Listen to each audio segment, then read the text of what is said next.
பத்திரிகை மற்றும் தொலைக்காட்சி யூடியூப் சேனல் சொந்தங்களுக்கு வணக்கம்.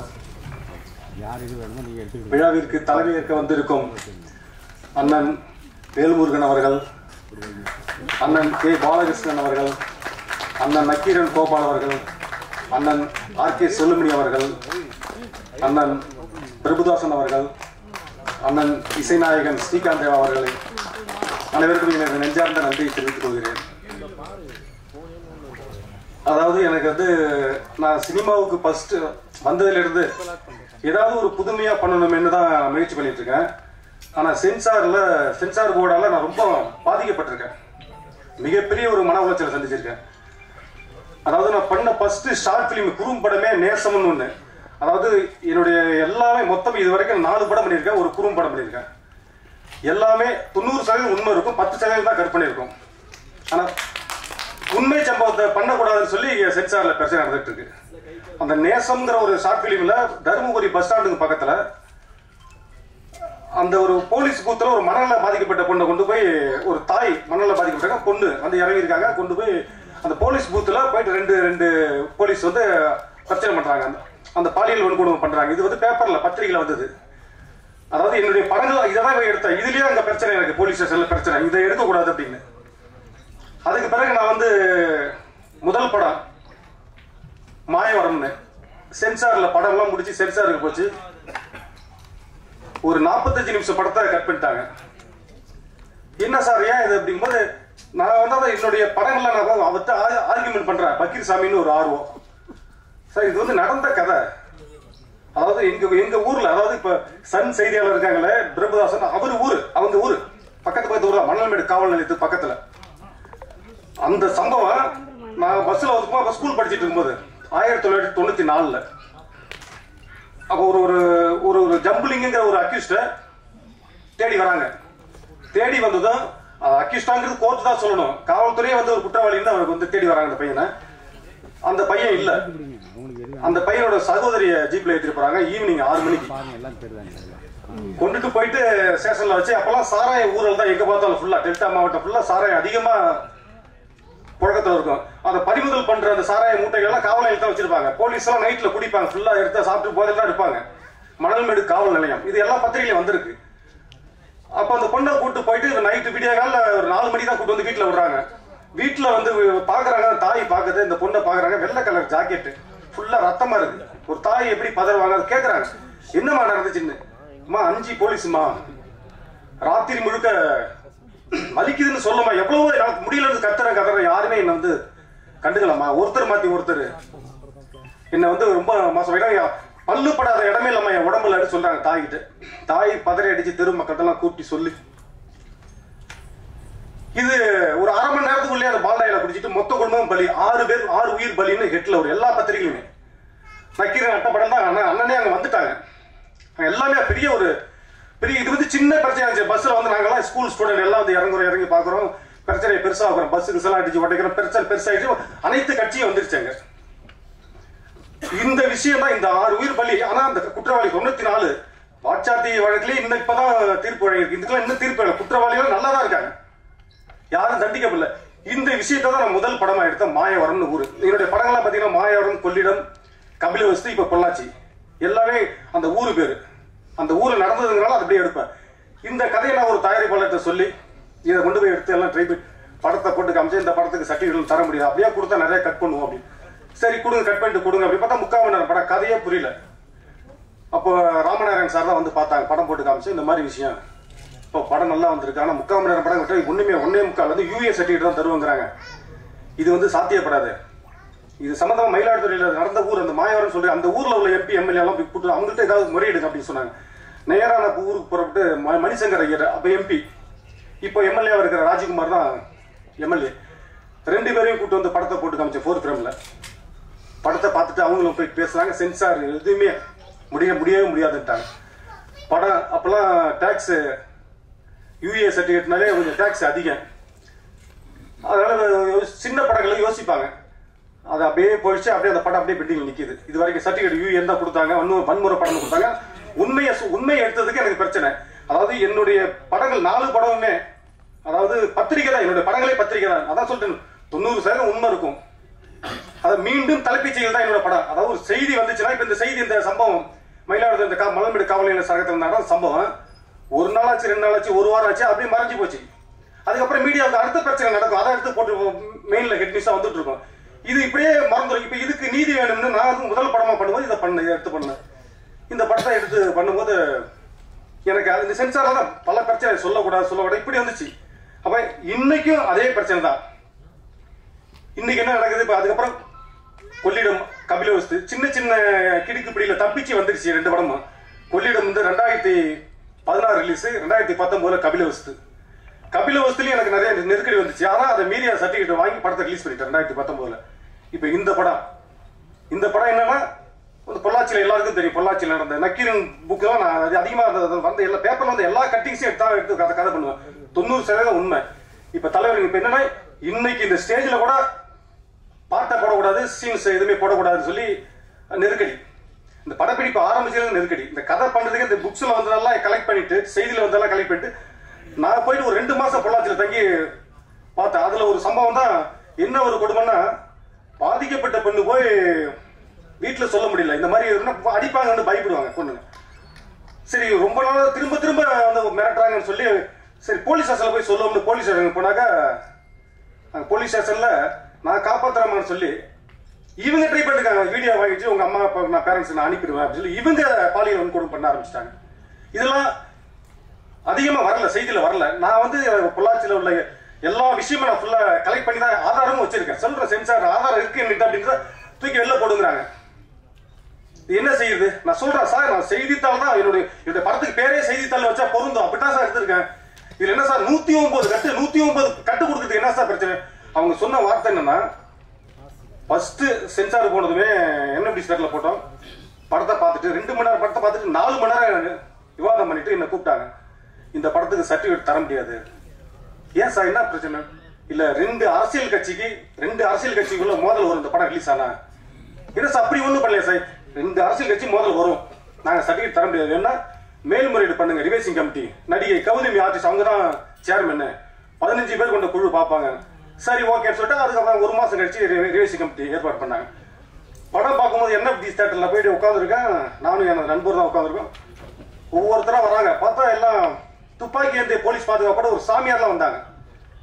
எனக்கு பயமா இருந்துச்சு. அதுவும் மணிப்பூரா மத்திய பிரதேசத்துல வந்தாங்க. எந்த ஊரு எனக்கு தெரியல. இன்னும் அப்படி ஒன்றும் படம் எடுக்கலையே, என்னது இது? பொள்ளாச்சியில 4000 பெண்கள் பாதிக்கப்பட்டாங்க. 40-50 பெண்கள் அங்கேயே கொண்டு புதைச்சிட்டாங்க. இந்த போலீஸ் ஸ்டேஷனுக்கு சொல்ல போறேன்னு சொன்ன போனால காணும், அடையாளமே இல்லை, யாரும் இதை பத்தி கண்டுக்கல. நான் ஆதாரம் வச்சிருக்கேன். இது இந்த படத்துக்கு போயிட்டு மணிப்பூர்ல இருந்து சாமியார்லாம் எதுக்கு வரணும்? எனக்கு ஒரு பயம் வந்துச்சு. நம்மள சுட்டுக்கிட்டு போடுவாங்களா படம். உட்காந்துருக்கேன். திருப்பி ஒரு 4 மணி நேரம் 5 மணி நேரம் டிஸ்கஸ் பண்ணிட்டு அதை கூப்பிட்டாங்க.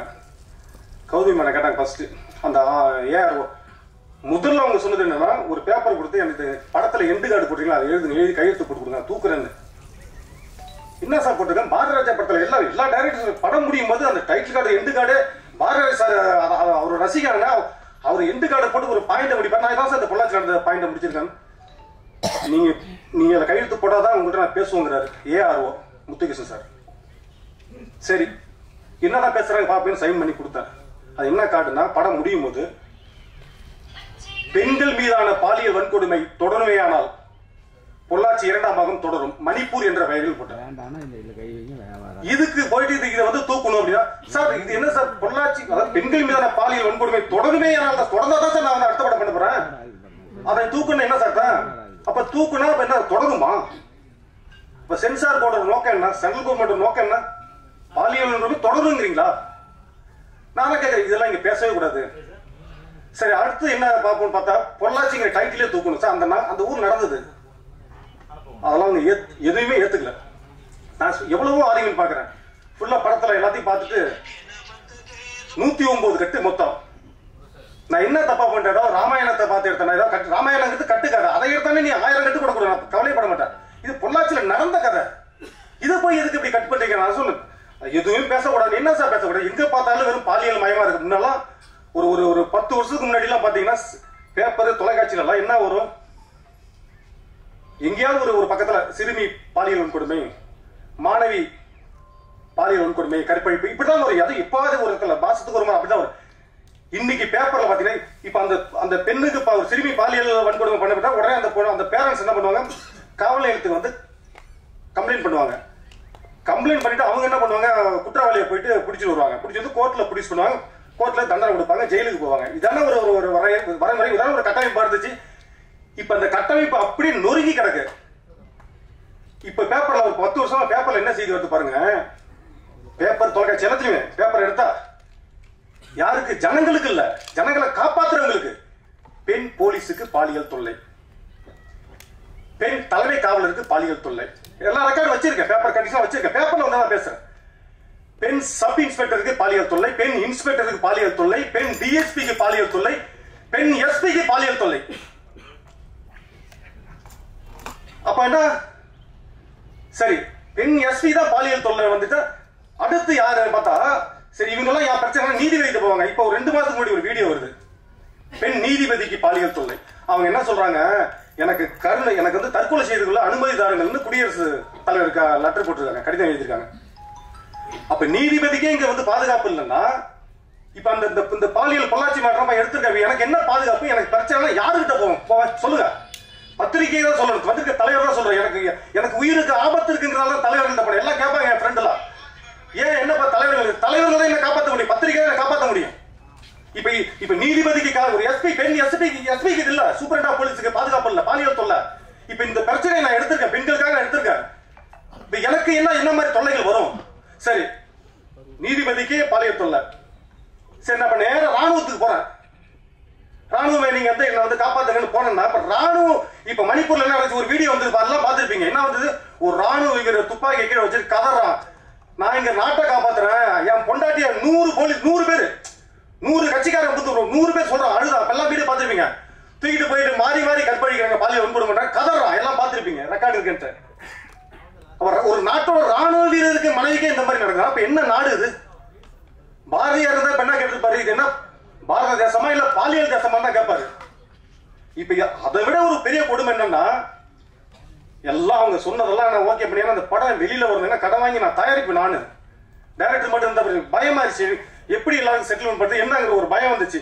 சரி, அப்புறம் ஒரு வழி, சரி என்ன பண்ணாலும் இப்போ ஓகே எல்லாத்துக்கும் ஒத்துக்கிட்டு கொண்டு போய் கொடுக்குறாங்க. பொள்ளாச்சி டைட்டில் கொடுத்துட்டு அதை ஃபர்ஸ்ட் அந்த பொள்ளாச்சி தூக்கிட்டு அப்புறம் 3 முறை சென்சார் மாற்றி இப்போ கருப்பு பூமின்னு கொண்டு போய் கொடுத்தேன். இது கருப்பு ஒரு சிஜி கிராபிக்ஸ் பண்ணா 50,000 செலவாகும். ஒரு டைட்டில் மாத்தினா போய் சங்கத்தில் பதிவு பண்ணுவோம். இவ்வளவு பண்ணி வெரிஃபை பப்ளிசிட்டி கிளியரன்ஸ்லாம் வாங்கி கொண்டு போய் எல்லாம் பண்ணி அவங்க சொன்ன 109 கட்டம் உடன்பட்டு கொண்டு போய் படத்தை கொண்டு கொடுத்தா சமர்ப்பிச்சாச்சு. நேத்தி சென்சார் கூட ஆன்லைன்ல ஸ்டேட்டஸ், நேத்தி தான் ரிசல்ட் வருது. எனக்கு சர்டிஃபிகேட் கொடுப்பாங்க அப்படின்னு பார்த்தா நேத்தி வந்து ஆன்லைன் ஸ்டேட்டஸ் என்ன வருதுன்னா பார்த்ததுமே அதிர்ச்சி ஆயிடுச்சு. உடனே நான் IAS sensor Balamurugan sir phone பண்ணி கேட்குறேன், சார் என்ன சார் அதிர்ச்சியா இருக்கு சார், எனக்கு என்ன சார் கருப்பு பூமி வச்சிருக்கேன், இதை போய் மாற்ற சொல்லி அனுப்பியிருக்கீங்க என்ன சார் அப்படின்னு. ராத்திரி முழுக்க தூக்கம் இல்லை. ஆமாங்க, கருப்பு பூமி நீங்க வைக்கக்கூடாது சார், பொள்ளாச்சி அங்கே கேஸ் நடந்துட்டு இருக்கீங்க, அதை தூக்கிட்டேன். என்ன சார் கருப்பு பூமின்னா, சார் இது என் தாய் மண்ணு சார், என் தாய் நாடு மணிப்பூர். எனக்கு இப்ப அதிர்ச்சி ஆயிடுச்சு, இந்த டைட்டிலே இப்ப இல்லைங்கும் போது அதான் அண்ணன் சொன்னா பாடலை நிறுத்துங்க, இப்ப ரிலீஸ் பண்ண வேணாம், இது என்ன செய்யணும், தீர்வு கட்டுப்பேன். நேற்று சர்டிபிகேட் கிடைக்கும் போது இந்த டைட்டிலே தூக்குனா அப்ப இது கருப்பு பூமின்னு நான் சொல்லக்கூடாது. இப்ப நீங்க என்ன பூமின்னு சொல்றீங்க, சென்சார் போர்டு சென்ட்ரல் கவர்மெண்ட் தான். இப்ப என்ன பூமி அவங்க நினைச்சிட்டு இருக்காங்கன்னு தெரியல எனக்கு. மணிப்பூர் பாலியல் பூமி ஆயிடுச்சு, மத்திய பிரதேசம் பாலியல் பூமி ஆயிடுச்சு, உத்தரப்பிரதேசம் பாலியல் பூமி ஆயிடுச்சு. அப்ப தமிழ்நாடு அந்த நோக்கமா? இப்ப சென்சார் போர்டு யாருக்கு சப்போர்ட் பண்றீங்க? சரி, கருப்பு பூமியை தூக்கணும், இது எங்க தமிழரோட பாட்டி, ஒரு பெண்ணு எப்படி வாழணும் அப்படிங்கிறது ஒரு நினைவு சின்னம். இதை தூக்க சொல்றாங்க, ஏன்னா என்ன இடத்த இதை தூக்க சொல்ல உங்களுக்கு என்ன ரைட்ஸ் இருக்கு சென்சாருக்கு? வாங்க பொதுவெளிக்கு போவோம், பொதுவெளியில உட்காருவோம், வாங்க சென்சார் போர்டு இருக்கிற மொத்த அதிகாரி வாங்க, நான் வரேன், மக்கள் பார்த்துட்டோம். நான் என்னங்க தப்பு பண்றேன், உண்மையை நடந்ததை எடுத்திருக்கேன். இது வந்து சொல்லக்கூடாதுன்னா சரி, உண்மையை சொல்லக்கூடாது தடுக்கிறீங்க, ஓகே நான் ஒத்துக்கிறேன். பொய்யானதுக்கு ஏன் சர்டிஃபிகேட் கொடுக்குறீங்க? இதெல்லாம் பேசணும், சென்சார் நான் கேட்கணும், தலைவர்களா விசாரிக்கணும். திருநாவுக்கரசனும் திருமாவளவனும் வந்துட்டு இருக்காங்க, இது நியாயம் கேட்கறேன். அதாவது உண்மையை சொன்னா சென்சார் தர மாட்டேறீங்க, ஓகே நான் ஒத்துக்கிறேங்க. பொய் சொல்றாங்க. இப்ப தொலைக்காட்சியில் வர அனைத்து விளம்பரமும் பொய். நல்லா நீங்க பாருங்க. அதாவது அனைத்து லெவலும் ஏன்னா சென்சார் சர்டிஃபிகேட் எல்லா விளம்பரங்களுக்கும் சென்சார் சர்டிஃபிகேட் கொடுத்தா வருது. சர்டிஃபிகேட் எல்லாம் யாரும் பண்ண முடியாது. ஒரு விளம்பரம் நல்லா பாத்துங்க, ஒரு ஒரு முன்னணி நடிகை ஒரு மைக் எடுத்துட்டு போய் பேசுவாங்க, உங்க பேஸ்ட்ல உப்பு இருக்காம்பாங்க. உப்பு இல்ல, உப்பு அதிகமா இருந்தா உப்பு இல்லைன்னா கொட்டிடுவாங்க, பல்லாம் சொத்த பல்லாகி 4 அடியில் கொட்டிடுன்னு சொல்லி பயமுறுத்துவாங்க. இதுக்கு சென்சார் போர்டு கொடுத்துருக்காங்க. இன்னொரு விளம்பரத்துல ஒரு ஒரு துணை நடிகர், குணச்சித்திர நடிகர் போயிட்டு கேட்பாரு, உங்க பேஸ்ட்ல உப்பு இல்ல தானே, ஏன் உப்பு இல்லைன்னா உங்க பல்லு எல்லாம் கொட்டி, இங்க உப்பு இருந்தா கொட்டிடுன்னு சொல்றாங்க, உப்பு இல்லைன்னா கொட்டிடுன்னு சொல்றாங்க. 2 விளம்பரத்துக்கு சர்டிஃபிகேட் கொடுத்துரு, வெரி குட்னு. இது எப்படி? அப்ப பல் டாக்டர் எது உண்மை? அப்ப பணம் வாங்கிட்டு சர்டிஃபிகேட் கொடுக்குறீங்களா? இப்ப பல்லு டாக்டர் இருக்காங்க, பல் மருத்துவ மாணவர் இருக்காங்க, பல்லு ஆராய்ச்சி கழகமா இருக்கு. இப்ப இவங்களோட அனுமதியோட வருது. எப்படி இது? உப்பு இருந்தாலும் கொட்டிடுங்க, உப்பு இல்லைனாலும் பல்லு போயிடுங்க, என்ன அர்த்தம்? உலகத்துல இது வரைக்கும் எந்த நாட்டிலுமே, இந்தியாவில் மட்டும் எந்த நாட்டிலுமே இன்னும் தலையில முடி வளர்றதுக்கு, கொட்டின முடி வளர்றதுக்கு மருந்து கண்டுபிடிக்கல. ரெக்கார்டு இருக்கு, எல்லாருக்கும் தெரியும்.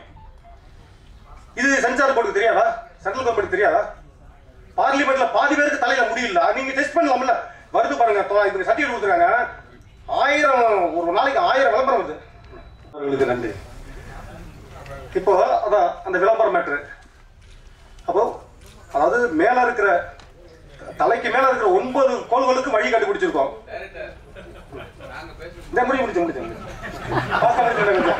சென்சார்ல பேச விடலாம், பேசுறேன் கொஞ்சம் முடிச்சிடலாம். ஆமா ஆமா முடிச்சிடலாம். அதாவது எல்லா மேல உள்ள எல்லா கிரகத்துக்கு போறதுக்கு வழி கண்டுபிடிச்சிருக்காங்க. ஆனா தலையில உள்ள முடி வளர்றதுக்கு இன்ன வரைக்கும் எந்த நாட்டிலுமே மருந்து கண்டுபிடிக்கல. ஆனா நீங்க விளம்பரம் கொடுக்குறீங்க, ஒரு நாள்ல முடி வளருன்னு சொல்றான், ஒரு வாரத்துல தரையை தொடுங்கிறான். இன்னொரு விளம்பரம் பாருங்க, நான் சொல்றதெல்லாம் உண்மை. சீரியல் பார்த்தா தெரியும், அந்த தொலைக்காட்சி விளம்பரத்தை பார்த்தா தெரியும். ஒரு கையை தடவும் போதே சுடுதலில கையை கழுவுறீங்க, அதுக்குள்ள கையில முடி மறைச்சு இதுக்கெல்லாம் சர்டிஃபிகேட் கொடுக்குறீங்க. அதாவது பொய்யான தகவல்.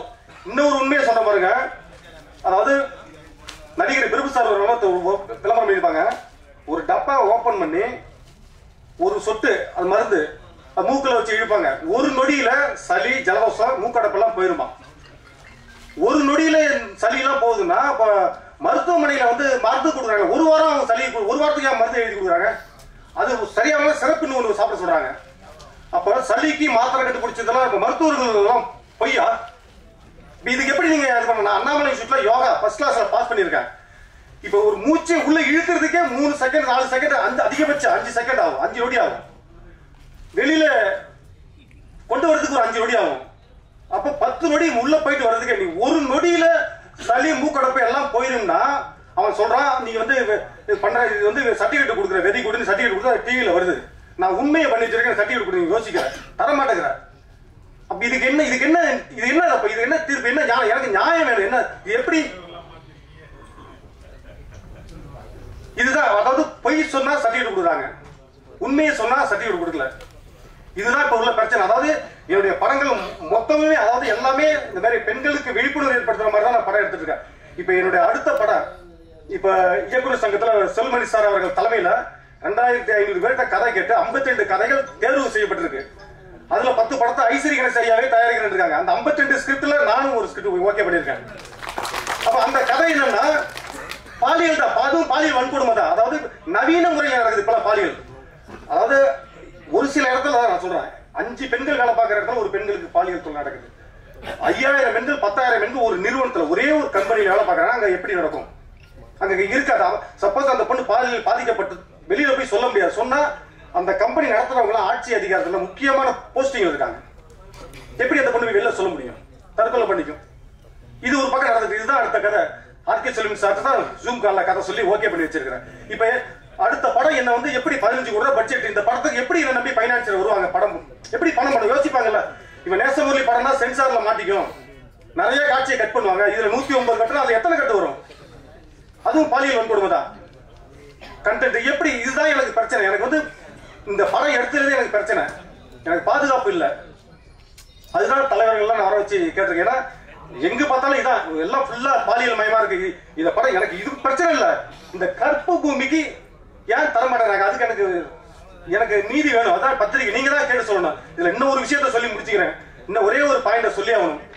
அதாவது ஃபர்ஸ்ட் சென்சார்ல சர்டிபிகேட் தர முடியாதுக்கு ரீசன் சொன்னது என்னன்னா, 2 பொலிட்டிக்கல் கட்சியில மோதலை உருவாக்குற மாதிரி நீங்க படம் எடுத்துறீங்க. 2 கட்சி சரி, 2 கட்சினா என்ன தெரியும், தமிழகத்துல 2 கட்சி பெரிய கட்சி. அப்போ இவங்க என்ன சொல்றாங்க, சொல்றது யாரு, சேர்மன் கௌதமி மேடம். அவங்க இப்ப சொல்லிட்டு எங்க போயிருக்காங்க, இடையில ஒரு 4 நாள் முன்னாடி போட்டோ பார்த்துட்டு அதிர்ச்சி ஆயிடுச்சு. இப்ப 2 கட்சியில மோதல் விட்டாங்க சொல்ல, அந்த ஒரு கட்சியில போய் நீங்க இணைஞ்சிருக்கீங்க. இப்ப நீங்க நான் வந்து அந்த ஒரு கட்சி, நீங்க இணைஞ்ச கட்சியில உள்ளதான் பாலியல் குற்றவாளிகள் எனக்கு எல்லாருக்குமே தெரியும். அப்போ நான் என்ன செய்யறது? இப்ப நீங்க 109 கட்டு கொடுத்துறீங்க. ஒருவேளை அவங்க சொல்லிட்டு இந்த படத்தை சின்ன பண்ண மாதிரி சதைச்சிட்டு வா, நான் உங்களுக்கு சீட்டு தரேன்னு சொன்னாங்களா? எப்படி இது அனுமதிக்க முடியும்? அப்ப நீங்க ஒரு கட்சியில நீங்க நேரா போயிட்டு காங்கிரஸ் சேர்த்துதான் அந்த சந்தேகம் எனக்கு வந்திருக்காது. நீங்க நேரா போயிட்டு தமிழக வாழ்வுரிமை கட்சியில சேர்ந்தா எனக்கு சந்தேகம் வந்திருக்காது. நீங்க கம்யூனிஸ்ட் கட்சியில சேர்ந்தா எனக்கு சந்தேகம் வந்திருக்காது.